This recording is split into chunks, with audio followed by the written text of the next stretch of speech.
Waters. Susan's talk is called Wild Waters, Where People and Wildlife Meet. Susan. Is it 12 minutes to talk or 20? Like We have a little bit extra time. oh, that's dangerous.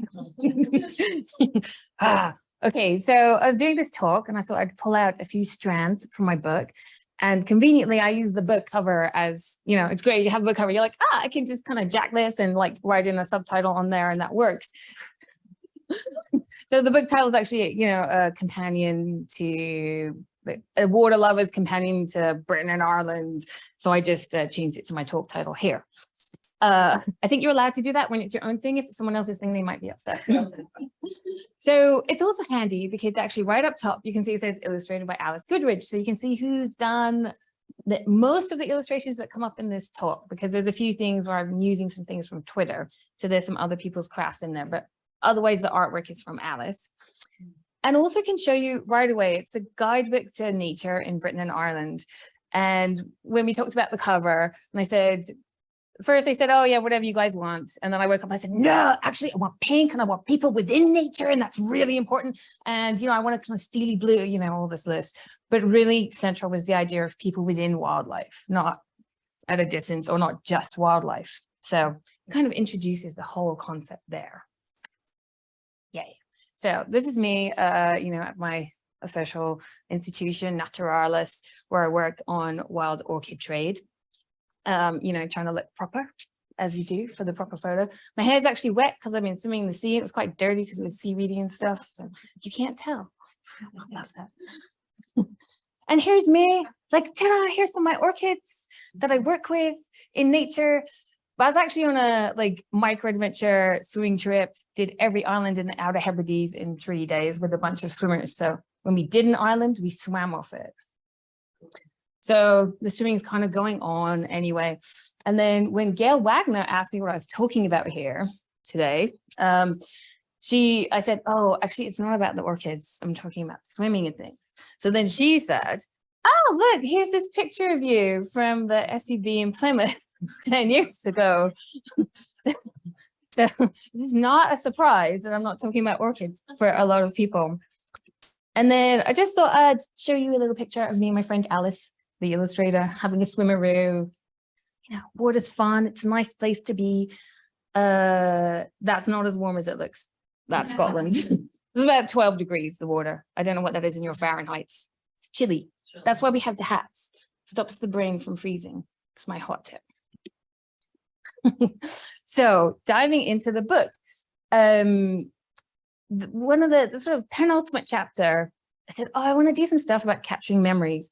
Sort of this idea of like human culture attached to wildlife around water and, you know, just explaining it and making it fun and interactive. And of course, as scientists, we all know Darwin, I think probably, the voyage of the Beagle. He's out there on his boat, writing his descriptions of these new species. This is before RGB and CKY, you know, the color coding and things. So how do you communicate color? There's no color photography. He's not an artist. How did he communicate color? He used Patrick Syme's adaptation. Patrick Syme was an artist, and Werner, a geologist, did this nomenclature of color. So Patrick Syme adapted it, and instead of gemstones, Patrick added in, you know, descriptive words so you can have a shared point of reference for color. So things like, I think on this section, egg of thrush, sea cabbage, the beauty spot on a male teal duck. These kinds of things gives the idea of color. So one of the things I talk about in the book is about you can also make your own color reference chart in a place that captures the place and helps you describe it. So if you go to Dungeness in Kent, where this artist lives, there's this like yellow, which is very iconic on the black house. And it's the color of gorse that grows there. So it's kind of, you know, you can capture your own place. So Darwin, when he was describing the colors on a cuttlefish, he used this chart and he talked about hyacinth red with chestnut brown, hyacinth meaning the gemstone. So I thought, well, also cuttlefish, let's drop them in too, because they're in the book. Little squelchy mollusk, sort of cephalopods, and they have this ink in them, which the ancient Greeks, we know, used that for writing. It's brilliant. inky color, you can write. But even in 1833, there was this lady, Elizabeth Philpott. She was into dinosaurs. That was hot at the time. She wrote a letter to a friend, and she sent a drawing of a dinosaur head with it, because they were, sciencey nerds writing to each other, correspondence. And the drawing she did with the ink from a fossilized squid. Kind of cool.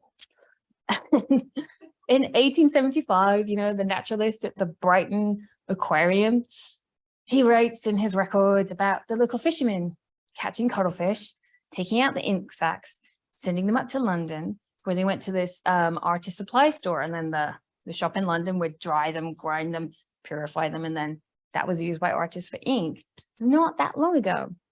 And then more recently, in 2015, there was an artist working in London, and she said, oh, I'm gonna use this technique of fish printing. So it comes from Japan, and you could record your catch size. So it's an interesting way of recording the natural world by fish printing. So you have your fish and it's curved, and that's a very difficult thing to print unless you make the paper damp and you lay it over, or you can use silk. So you put the ink on the fish, put your paper or fabric on top, you lift it off, and you've got like a perfect replica of this, showing size and details. So she inked some fish with squid ink and used them to make her artwork. So, color, a lot of, it's not just old culture, it's being brought back into modern things as well. And you can have fun with it now. So I was thinking ethnobiology, we're kind of interested in the cultural meaning of things. So this, I don't know if I should call it my friend or my nemesis, because we have a difficult relationship with this one. I'll explain why. People sometimes refer to these as guardians of the North Channel. Now, probably none of you know what the North Channel is, because you are not hardcore, crazy endurance swimmers. I'm going to tell you. And I'm going to give it a context. So, human triumph over nature, or just, crazy things people do. Mount Everest has had over 11,000 ascents. So you think that's really hard to climb Mount Everest? How many people do you think have swum the English Channel? So that's England to France. More or less? Put your hand up if you think it's more. Yeah. I have a friend who got helicoptered out. It was very dramatic and stuff. And then he later did it, but we still tease him about his chopper. We had to wait a while until he was like, not dying. Okay. English Channel. Wow. I mean, this is going to go up a bit because it's the season right now. So there are people out there right now. You can watch them on the trackers. So English Channel. Okay, that's harder. The North. What is this? Really hard thing. Only 57 crossings. Same length as English Channel. English Channel is about 14 to 18 degrees. Sorry, centigrade. I don't know the F's. The Northern Channel, which is between Northern Ireland and Scotland, is about 12 to 14 degrees if you were lucky. It's cold. But that cold actually invites our friend, the guardian of the Northern Channel. They love the colder water. The cold makes it difficult, and it brings the difficult jellyfish. So in the English Channel, you'll get some of these. They're the really big, huge one that looks scary. That's like the best one because it's this big. It has little, relatively compact tentacles. The tentacles will sting you. It's like a nettle. But it's kind of easy to avoid. And I actually have friends when they come, which would probably be in about a month, it'll be jelly season. We'll go on Mission Jelly, swim out, find them, do selfies with them. You can totally pose with them. They don't mind. And sometimes you can see fish that hide under the dome for shelter. These ones are like, these are friendly, fun jellyfish. In the channel, the stripy one, the compass jellyfish, that'll give you a bit of a wallop. It's not nice. It's going to hurt. You could feel rough. And then down on the bottom left, we have our guardian of the Northern Channel. So quite a lot of the people who do the Northern Channel, they end up in hospital after and for a few days. And one of the main reasons is the stings from these jellyfish. Because I get stung by them all the time when I'm in Scotland, but usually I only get a tentacle or two. So I have like really nice welts and they last for about 3 months. But they, I don't swim for 12 hours through them. So, you know, I don't end up in hospital. You just have a hot shower and it kind of stops the sting and then you just get the weird marks. So the lion's mane jellyfish, it's the tentacle length and their tentacles are kind of sticky. So they'll stick on you.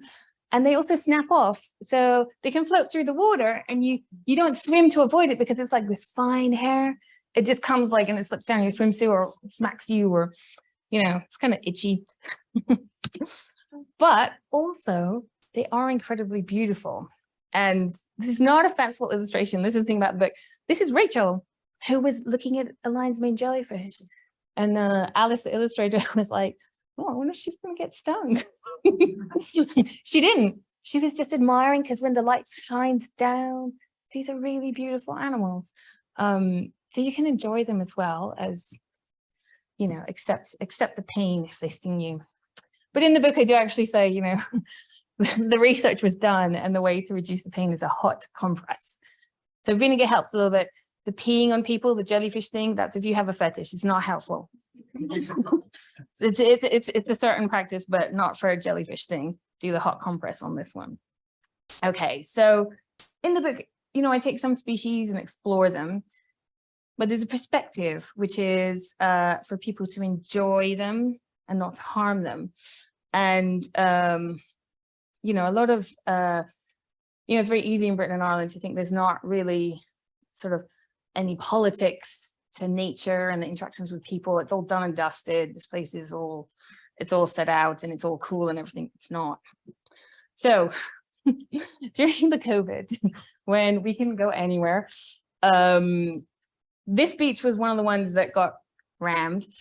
For a couple of years, I lived in a caravan just inland from there, and I would go down for a swim, and I'd swim actually in the bay just to the left, and you wouldn't see anyone until after 10 in the morning. Apart from the one morning I forgot my swimsuit. This is like magic. It makes people come. It's really awkward socially. But so this is exceptional crowding on this beach. And you can see people were raging about it, but it gets worse. It gets a lot worse because someone got into trouble doing the stupid thing people do, which is jump off the door. And if you don't do it at the right tide, and it's depends on the waves. And also when you're up there and you look down, you realize there's rocks under the water that are quite shallow. So anyway, so the helicopters had to come, but then this photos from the Dorset police, because they had to clear people, move the people so the helicopters could land, because there's only a little staircase down to the beach. You can't get thousands of people off a beach fast enough for the helicopters to be there in time for the people. So again, it was like, oh, these awful people who came to the beach and they do stupid things. Oh, and they left their rubbish as well. These city people, they're awful. I mean, really, really, there was a lot of wrath. And the chalk hills, the rangers, the Lulworth Rangers, were going and cleaning the graffiti off the chalk. You notice the rangers are wearing helmets. Those cliffs are actually a bit unstable. So when you're there riding it, you can also get a rock on the head. So you can see this was like a really juicy, useful example for a lot of our landowners of people can't deal with nature responsibly. They shouldn't be allowed in these places because bad things happen. The helicopters come out, it's crowded, there's all this damage. It's really strengthened their case. So then at the same time, we have this issue of the right to roam. And this map is, you can see Scotland is missing. Scotland has the right to roam. They have the outdoor access code. You can go anywhere. Not in so much private garden. If you walk into a farmer's field, you should close the gate if it's closed. If it was open, you leave it open. If you wild camp, you leave it better than you found it. So if you see trash, you pick it up. It's not your trash, but you're there enjoying the place. This is your duty to the place. We don't have that. You can wild camp in the tiny little bits, or you used to be able to, down in the bottom left.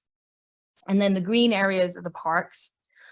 So someone tweeted saying, haha, wait till people find out about the rest, because the wealthy landowner who owned a lot of the green bit down the bottom left he went to the High Court and took away our right to wild camp there.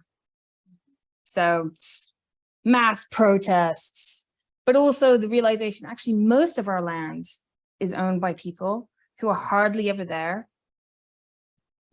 So then, this is some cool mythology. Old Crockern. Nick Hayes wrote the book of Trespass, which is like a guide to like, let's take back the land. Here's how to do it and not get arrested. So he was like, we were appealing in the High Court. We need like something to rally around. And you think, you know, England, boring place, lacking mythology. No, we have Old Crockern. So if you're in Dartmoor, right in the center is Crockern Tor. So in the southwest, so around the world, people talk about tors, and it's like these rocks that emerge from soft hills. In the southwest, when we talk about a tor, it's not just the rock, it's also the hillside. So Old Crockern, he sleeps in Crockern Tor. And then at night comes, he rises, he rides his skeleton horse, and he leads the wild hunt.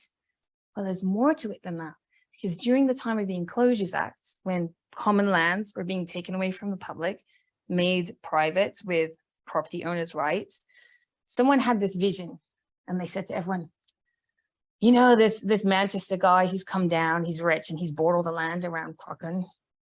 Crockern is angry. And Crockern said, if you scratch my back, I'll rip out your pocket. It doesn't sound, I mean, like, that doesn't sound scary.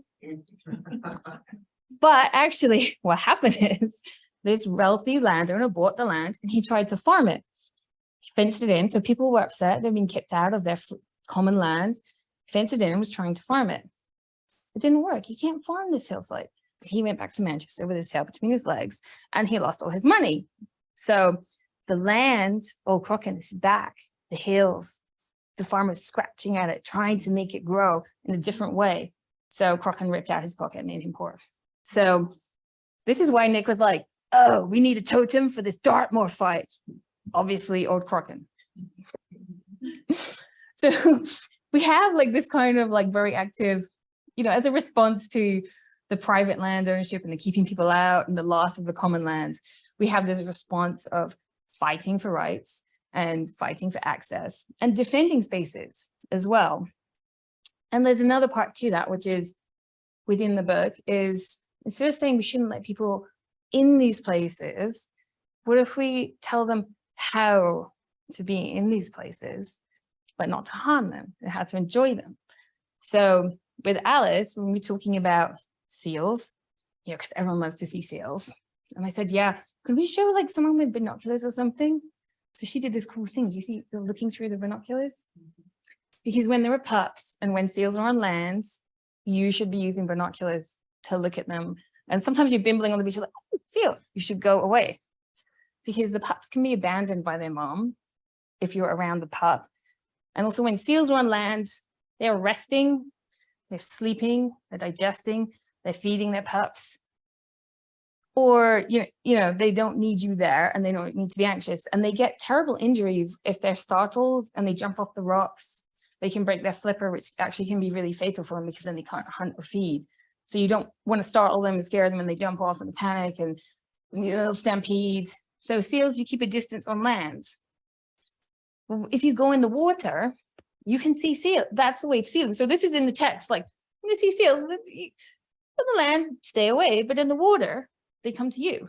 See, what happens is, like, I'm going to do like a really bad seal impression. I don't know if any of you have swum with seals. So basically you'll be in the water and the seal is like in the water. The water's like, it's got its eyes and nose out and it's like looking at you like this. And you're like, oh my God, this is so cool to see. Like, look at us. And you're really excited. And then maybe its buddy comes and also is like checking you out. And then they go away and you're like, oh, wow, that was amazing. We saw these seals and it's so cool. And they're off doing their thing. And then you know, swimming along, looking down. And then underneath you, there's a seal like on its back. Oh, God, it's really big. And I suck at swimming. I really suck because they're not like, they're just like, maybe the tail's flipping or, but it's high speed. And then they'll like put on the brakes and just, but you're like, I'm so awful at swimming. I'm just flapping around, all this effort. I see the seal now. But the difference is it's on the seal's terms. So it feels safe. And they're inquisitive, and they like to check you out. because they also have playtime. They're like, oh, look at these weird things. So it's kind of like explaining to people, you know, here are the boundaries. You work it out for yourself so you can be in the space and enjoy them. So also the other thing, which throughout the book, like at the end, there's a big section on individual species, you know, all about them, wildlife trades, what we can learn from them, and their behaviors. And also there's always locations, because my personal feeling is that when people know less places to go, we have higher people density, and that isn't good. And you saw from the photos, it didn't work out very well for like the environment or anything. But when you tell people more places to go, because that big arch, it's really famous. It's in a lot of Bollywood movies as well. Like, so you actually you'll see a lot of Indian tea parties, picnics down there too. So I'm really big on location sharing, one, because I think it dilutes the number of people in any one place. And I also think that if you know a location, either someone showed you, family, friends, or you just, maybe you bumbled on it by accident, or you have, because you live in that lovely area, it's, you know, or you have the skill to do map reading, which is something learned, and that's kind of, again, through a channel of privilege. And actually, some people don't have all of those things. So you just tell them where to go. So here I put Wortley Weir, Somerset. Yeah, it's a great spot. It's like all bucolic in the hills. We have a Thames. So these are all places where you can really go and do exactly what this lady is doing. Just chill with the water lilies, enjoy the ambience, turn over the leaves, look who's laid eggs underneath. Watch out for the voles that sometimes use them as stepping stones. So it's kind of a book about wildlife, but very much, here is how you can have the experience.